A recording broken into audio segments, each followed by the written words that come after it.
Hello, hello, hello. Ẹ̀yin èèyàn mi, a kú dédé wòyí. Wọ́n bá ní olórí Rónkẹ́, wọ́n ní wà níbi tó ti ń jẹ̀rora, tó ń jẹ̀rora ní hospital báyìí. Wọ́n mà ní kìí ṣe kékeré o. Wọ́n ní ó gbójú gbóyà tí wọ́n ní pásítọ̀ ó lọ àtáàkì pásítọ̀ Adébóyè. Wọ́n ló lọ àtáàkì. Kí wá ní ìtumọ̀ yẹn ni pé wọ́n ní pásítọ̀ Adébóyè ṣe rí àsọtẹ́lẹ̀ ní ààfin Ọ̀jájá. Ó ní pé Queen Naomi o, pé wọ́n fi fọ́tò ẹ̀ sí shrine o, pé ibikíbi tí wọ́n fi orúkọ Naomi sí ní shrine pé shrine yẹn máa burn. Naomi dẹ̀ máa wá, ó máa ìtúsílẹ̀, àwa di ìtúsílẹ̀, pé ìtúsílẹ̀ a bá fọ́tò Queen Naomi ní ibi tí wọ́n lọ so mọ́ sí shrine. Wọ́n ní Adébóyè, pásítọ̀ Adébóyè kan sọ àsọtẹ́lẹ̀ tó ríran pé bàbá pé kábíyèsí, ààfin kábíyèsí wọ́n lọ so ìyàwó ẹ̀ wọ́n lẹ̀ sínú shrine. Pé kíákíá nǹkan tó dẹ̀ fẹ́ tó máa tú Naomi sílẹ̀ ní shrine ni pé kí Naomi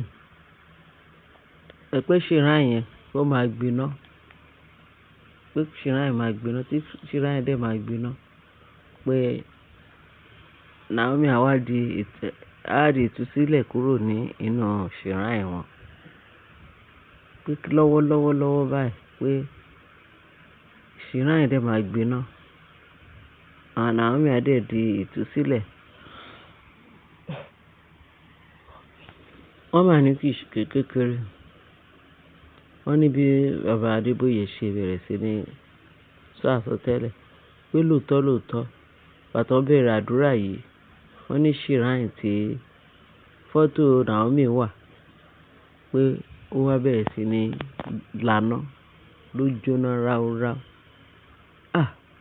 Pé bọ́n ṣe wá ní pé ìgbà tí ẹni tó ní shrine dẹ̀ wá dé, ó rí pé shrine òun ó ti gbiná. Wọ́n ní bó ṣe sáré lọ sí ọ̀dọ̀ babaláwo ẹ̀ kábàkábà pé kí ló ṣẹlẹ̀ àṣé ẹmọ ẹni tí wọ́n sọ pé ó ní shrine tó fi fọ́tò Queen Naomi sí shrine. Wọ́n ní olórí Rónkẹ́. So olórí Rónkẹ́ àṣé ó wà up to this. Ẹ̀rí kó lágbára.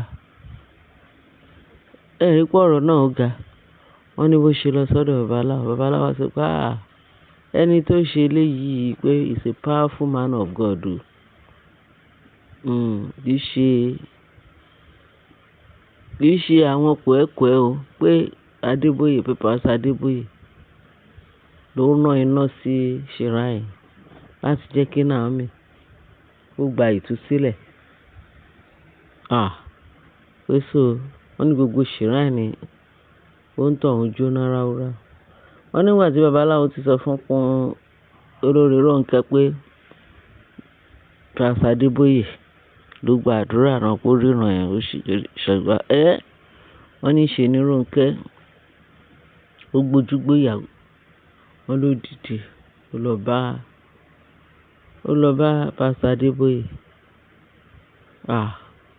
Wọ́n ní ó di ìlọ spiriti lọ bá Adébóyè wọ́n ló fẹ́ àtáàkì, ó di àjẹ́ pọ́nbélé. Ó fòdò sọ́dọ̀ Adébóyè, wọ́n ní bá Adébóyè bẹ̀rẹ̀ sí ní kàsì ẹ̀ tó bàǹdẹ̀ pé ìwọ gbójúgbó ìwà bá mi ní orí ìtẹ́ wá bá wọn kó fẹ́ ṣe kí ni ìgbẹ́ là ń fi wé. Wọ́n bí pásítọ̀ Adébóyè ṣe bẹ̀rẹ̀ sí ní kàsì tó bàǹdẹ̀ pẹ̀lú spiritual kòbókò. Wọ́n ní kòbókò tán títí tí àwọn ọmọ ogun ọ̀run wọ́n sọ̀kalẹ̀, wọ́n bẹ̀rẹ̀ sí ní fún ní kòbókò. Wọ́n ná tó hospital sí lára. ó ní ìtumọ̀ tó fi land sí hospital. Wọ́n ní bọ́n ṣe bẹ̀rẹ̀ sí ní àwọn tí ò mọ̀ wọ́n bẹ̀rẹ̀ sí ní dáwọ́ bò tán bẹ̀rẹ̀ sí ní fi omi gbóná press gbogbo ara ẹ̀. Wọ́n ní kì í ṣe kékeré o. Wọ́n ló land sí hospital. Wọ́n á ní Pa Adébóyè wá sọ pé ìwọ gbójúgbóyò wá bá mi nílé. Pé ta ló fún ẹ ní gọ́ọ̀tì yẹn? Wọ́n ní ṣe ni kábíyèsí wá sọ nígbà tí kábíyèsí gbọ́ ṣá.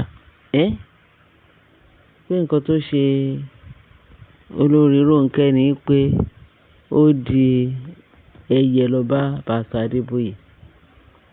Pé gbójúgbóyò lọ́jọ́ ṣìránù òun. Pé ìtorí ẹ̀ ló ń ṣe wá bá Pastor Adébóyè jà.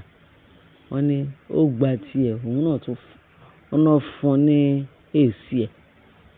Wọ́n ní Pastor Adébóyè wá sọ pé kó tó lè bọ́ nínú sickness yẹn, wọ́n ló ti automatically ó sick already.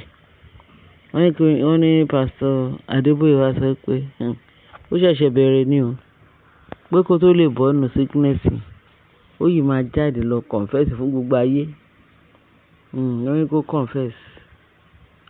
Pé tí ò bá confess, pé nǹkan tó máa bá yí nìyẹn o. Àti pé after confess gbogbo ayé ó yìí máa padà wá sí ọ̀dọ̀ òun láti wá túbà, láti wá bẹ̀bẹ̀ pé nǹkan tóun ṣe torí àrífín yẹn lágbára. Pé torí ẹ̀ làwọn ogun ọ̀run ṣe dìde. Tán fún ní kòbókò ọ̀run. Àwọn ogun ọ̀run wọ́n fún ní kòbókò. Wọ́n ló lágbára. Àfìgbà tó land sí hospital. Wọ́n máa ní kì í ṣe kékeré o. Wọ́n ní ogun ayé ogun ayé kan tó fẹ́ borí ogun ọ̀run. Ká má rí kó ṣeé ṣe.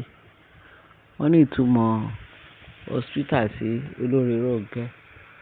Wọ́n ní kábíyèsí wá ní só ti wá di bẹ́ẹ̀.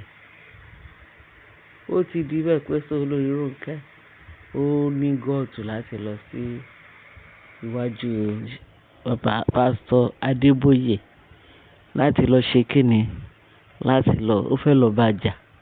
Wọ́n mọ̀ pé òwò ni láti bá Ọlọ́run jà. Wọ́n bá jà o. Wọ́n ní nǹkan tó fà á tí olórí Rónkẹ́ fi land sí hospital nìyẹn. Wọ́n ní tó bá bọ́ nù ẹ̀ ṣó lọ́kì.